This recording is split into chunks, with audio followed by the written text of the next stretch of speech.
안녕하세요. 오늘은 가평에 숨겨진 매력이 있는 곳이죠.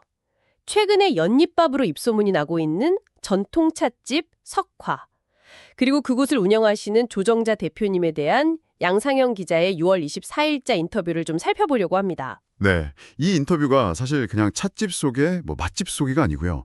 그 한 분의 어떤 인생 경로랄까 그런 변화와 또 예상치 못한 메뉴의 성공, 그리고 소규모 자영업의 현실 같은 것들이 담겨 있어서 되게 흥미롭습니다. 맞아요. 그 연잎밥이 어떻게 주인공이 됐는지 그 과정도 굴궁하고요. 그렇죠. 그래서 오늘 청취자 여러분과 이 인터뷰 기사를 통해서요. 석화라는 공간, 또 조정자 대표님의 이야기 속에서 좀 생각해 볼 만한 지점들이 뭐가 있을지 같이 한번 파헤쳐 보겠습니다. 네, 좋습니다. 우선 조 대표님이 가평에 오시기 전 이야기부터 시작해야겠죠? 네, 원래는 남양주 천마산 근처에서요. 석화라는 이름으로 꽤 큰 한정식집을 운영하셨어요. 아, 같은 이름이었군요. 네, 2002년부터 2022년까지니까 무려 20년 동안 하신 거죠. 와, 20년요? 대단하네요. 네, 당시에는 1인당 3만 원에서 7만 원대 코스 요리를 내고 꽤 고급이었던 것 같아요. 이재명 지사 같은 분들도 다녀갈 정도였다고 하니까요. 오, 정말 잘 나가는 곳이었네요. 그렇죠.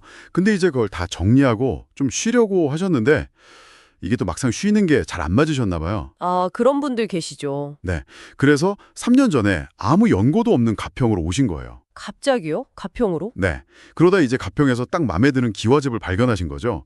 구매해서 리모델링을 하셨는데 네. 처음 계획은 정말 소박했어요. 그냥 혼자 조용히 운영할 작은 찻집.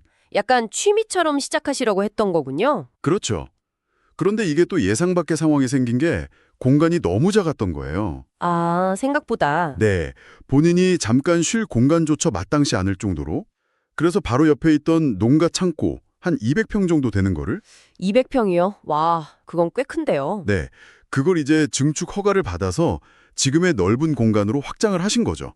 계획이 확 커진 거예요. 그러면서 이제 예전 한정식집에서 쓰시던 그런 고가구나 소품들을 활용해서 지금의 분위기를 만드셨고요. 네, 그래서 공간이 되게 고풍스럽고 멋지더라고요. 처음 메뉴는 정말 전통차, 직접 끓인 쌍화차, 대추차 이런 거 하고 커피 정도 생각하셨다고요. 네, 딱 그 정도. 전통 찻집이니까요. 그런데 이 찻집의 운명을 바꾼 건 차가 아니었습니다. 바로 그 연잎밥. 그렇죠. 네, 연잎밥이었죠. 이게 참 재밌는 부분인데 이게 조리가 복잡하지 않고 그냥 쪄서 내면 되니까 간편하고 또 전통차랑도 잘 어울릴 것 같아서 메뉴에 추가하신 거래요. 그렇죠. 허가는 일반 음식점으로 받아두셔서 문제도 없었고요. 네, 근데 이 연잎밥이 그냥 연잎밥이 아니더라고요. 들어가는 재료도 보니까 찹쌀에 호두, 은행, 잣 같은 거 잔뜩 넣고 맞아요. 주문 들어오면 바로 쪄서 내는 게 중요하다고. 그 연잎향을 살리는 게 핵심이라고 하시더라고요. 그래서 김치처럼 향이 강한 반찬은 일부러 처음엔 안 내려고 하셨대요. 향 해칠까 봐. 네네. 그 정도로 향에 신경을 쓰신 거죠. 그런데 이게 그야말로 뭐랄까 대박이 난 거죠. 네. 기사 보니까 기자분도 포천 연꽃마을보다 맛있다고 막 극찬을 하더라고요. 그러니까요. 결국 찻집으로 시작했는데 지금은 연잎밥 맛집으로 더 알려진 그야말로 주객전도가 일어난 상황인 거죠. 이게 진짜 소규모 자영업의 예측 불가능성이자 또 묘미 같아요. 고객 반응이 사업 방향을 이렇게 틀어버릴 수도 있다는 거. 맞아요. 반찬도 미역국 정도만 나가는데 손님들이 막 된장찌개나 생선구이 이런 걸 찾기도 한다고 하니 얼마나 밥이 맛있으면 그럴까 싶어요. 그렇죠. 밥맛에 대한 만족도가 진짜 높은 거죠. 근데 이렇게 정성 가득한데 가격이 커피 포함해서 12,000원.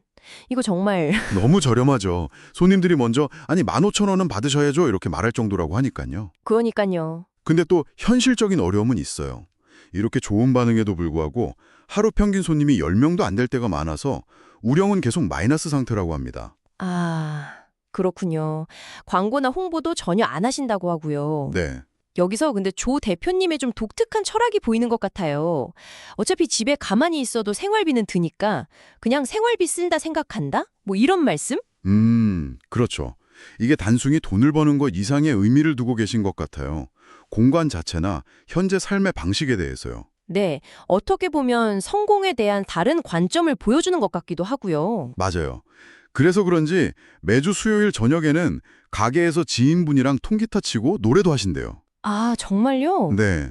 예전에 밴드 활동 경험도 있으시다고 하고 뭐 최근에는 6.25 행사 때 노래 불러달라는 요청까지 받으셨다고 하니 와, 진짜 즐기면서 하시는 모습이네요. 어려움 속에서도. 1966년생이시면 지금 만 58세 정도 되셨고 남편분이랑 같이 사시는데 서로 생활은 존중하면서 지내신다고 결혼한 따님도 둘 있고요. 네.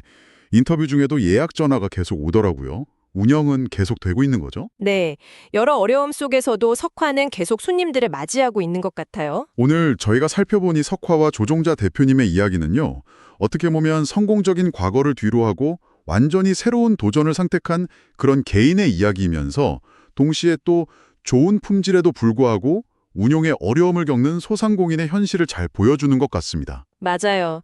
특히 그 예상 못한 연잎밥의 성공이 가게의 정체성까지 바꿔놓은 그 과정이 참 흥미로웠어요. 그렇죠. 어쩌면 이석화 이야기는 그냥 음식이나 장소 이야기가 아니라 우리가 생각하는 일과 삶의 균형, 또 성공이란 뭘까? 이런 질문을 다시 던져주는 것 같아요. 여러분 주변에도 혹시 이렇게 자신만의 속도로 또 방식으로 묵묵히 가치를 만들어가는 그런 곳이나 사람이 있지 않을까요? 마지막으로 이런 질문을 한번 던져보고 싶습니다.